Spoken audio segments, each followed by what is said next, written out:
ঘরে মাত্র কয়েকটা ডিম ছাড়া কিছুই ছিল না, কিন্তু আমাকে স্পেশাল কিছু রান্না করতেই হবে। তো ভাবলাম ডিম দিয়েই স্পেশাল কিছু হয়ে যাক। তো পেঁয়াজ কুচি, কাঁচামরিচ কুচি, সাথে একটু টমেটো কুচি আর লবণ দিয়ে ভালো করে একটু মাখিয়ে নিলাম। এখন ডিমগুলো একে একে আমি এখানে ভেঙে দিয়ে দিব। টমেটোটা অপশনাল, এটা দেখতে সুন্দর লাগে বা খেতেও অনেকে পছন্দ করে ডিমের সাথে, সেই জন্য দিয়ে দিলাম। তো ভালো করে এখন আমি ডিম যেভাবে ফেটে নেয় ওইভাবে ফেটে নিলাম। এখন আলতো করে ধনিয়া পাতা মিশিয়ে নিলাম। এরপরে তেল দিয়ে আমি কড়াইটা একটু গরম করে নিব ডিমটাকে ভেজে নেওয়ার জন্য।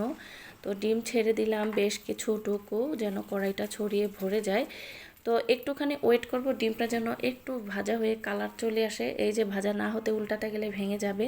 তো এই যে হালকা হালকা এইরকম কালার চলে আসলে এইভাবে একটুখানি পাটিসাপটা পিঠার মতো মুড়িয়ে আবার কিছু ডিম দিয়ে আবার একটা মোড়ানো দিয়ে আমি বাকি অংশটুকু দিয়ে দিলাম। এইভাবে আপনি চাইলে ডিমটাকে অনেক মোটা করে ফেলতে পারেন, কিন্তু আমি মিডিয়াম করে আমার পছন্দ মতো পাটিসাপটা পিঠার মতো মুড়িয়ে মুড়িয়ে নিলাম।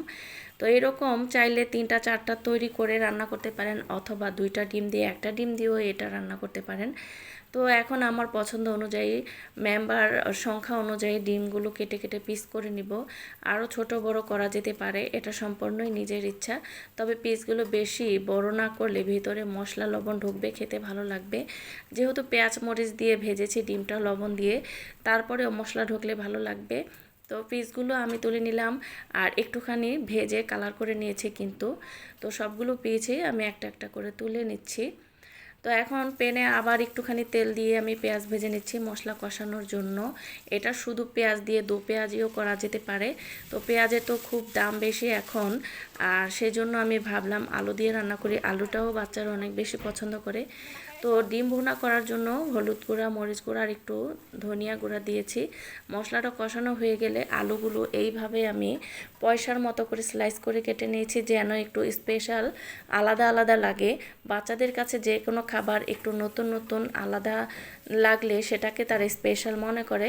তো আমি একটু টমেটো দিয়ে দিয়েছি, টমেটো দিয়ে কিছুক্ষণ কষিয়ে নিলাম। টমেটো দিলে যে কোনো আলুর তরকারি একটু ঝোলঝোল করে রান্না করলে খেতে কিন্তু ভালো লাগে। তো যখন তরকারিটা বলক উঠে এসেছে, আমি এই যে ডিমের পিসগুলো দিয়ে দিলাম। এটা খুব বেশিক্ষণ সিদ্ধ করার কিছুই নেই, ডিমও সিদ্ধ করা আর আলু সিদ্ধ হতে বেশি সময় লাগবে না, আলুটা পাতলা পাতলা করা যেহেতু। তো একটু ভাজা জিরা গুঁড়া দিয়ে দিলাম। আবার একটু নেড়েচেড়ে জিরা গুঁড়াটা মাখিয়ে নিলাম, যেন তরকারিতে খুব ভালো করে মিশে। একটু ঢাকনা দিয়ে ঢেকে কিছুক্ষণ বলক করে নিব। তো তরকারি কিন্তু হয়ে গিয়েছে। এখন আমি ধনিয়া পাতা দিয়ে দিলাম, 2-1টা কাঁচামরিচ দিয়েছি, দেখতে সুন্দর লাগে যেন, আর খেতেও একটু ভালোই লাগবে। তো এই তো হয়ে গেল আমার ডিমের স্পেশাল একটা রেসিপি।